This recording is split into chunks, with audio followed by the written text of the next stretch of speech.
Bonjour à toutes et à tous et bienvenue sur ma chaîne YouTube pour une nouvelle vidéo de révision dans la série des 180 secondes. Elle est destinée avant tout aux élèves de 3e puisqu'elle évoque la guerre d'Algérie. La guerre d'Algérie est un conflit armé de 1954 à 1962 qui a vu s'affronter l'armée française et les indépendantistes algériens. En effet, l'Algérie appartient à la France depuis 1830 et est même un département français depuis 1848. Cette guerre est donc une guerre d'indépendance marquée par un contexte mondial de décolonisation à la suite de la Seconde Guerre mondiale. En 1954, à l'aube de la guerre, les inégalités sont très importantes entre les Algériens et les Français d'Algérie, surnommés les Pieds Noirs. Ces inégalités concernent les salaires, la taille des exploitations agricoles, les logements ou bien encore la scolarisation. Un mouvement d'indépendance est alors créé. Il prend le nom de FLN, le Front de Libération Nationale, et souhaite l'indépendance de l'Algérie par tous les moyens. Le 1er novembre 1954, le FLN lance sur le territoire algérien une série d'attentats visant des lieux fréquentés par des Français.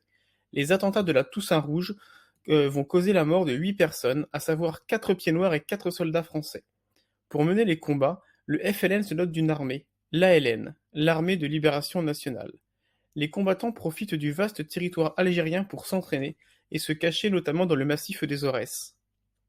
Après les attentats, la France met en place une politique de répression qui va envenimer la situation. La guerre est extrêmement violente, notamment à Alger, la capitale où les attentats se multiplient. Les soldats français cherchent les informations par tous les moyens et obéissent aux ordres de leurs supérieurs en pratiquant la torture. Ces actions vont extrêmement choquer les Français en métropole. Le FLN va justement organiser des attentats en France métropolitaine. Les policiers français vont alors multiplier les contrôles d'identité des personnes d'origine nord-africaine. Le 17 octobre 1961, une manifestation pacifique est organisée à Paris pour protester contre un couvre-feu imposé aux personnes nord-africaines. La police réprime dans le sang la manifestation sur ordre du préfet de police Maurice Papon. Pour résoudre la crise algérienne, René Coty appelle Charles de Gaulle au secours de la France.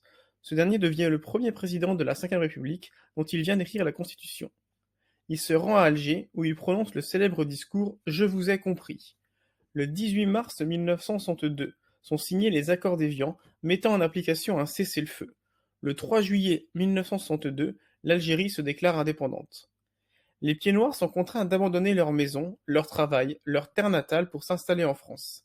Certains militaires français commettent des attentats au nom de l'OAS, l'organisation de l'armée secrète. Selon les historiens, cette guerre a fait 400 000 morts. Les querelles mémorielles sont encore vives, notamment autour de la pratique de la torture, mais également sur l'abandon par la France des harkis, ces soldats algériens qui ont combattu pour la France. Pour résumer, la guerre d'Algérie a lieu entre 1954 et 1962.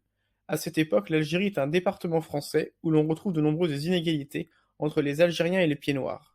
Le 1er novembre 1954, la Toussaint Rouge marque le début d'une guerre horrible où les soldats français vont pratiquer la torture.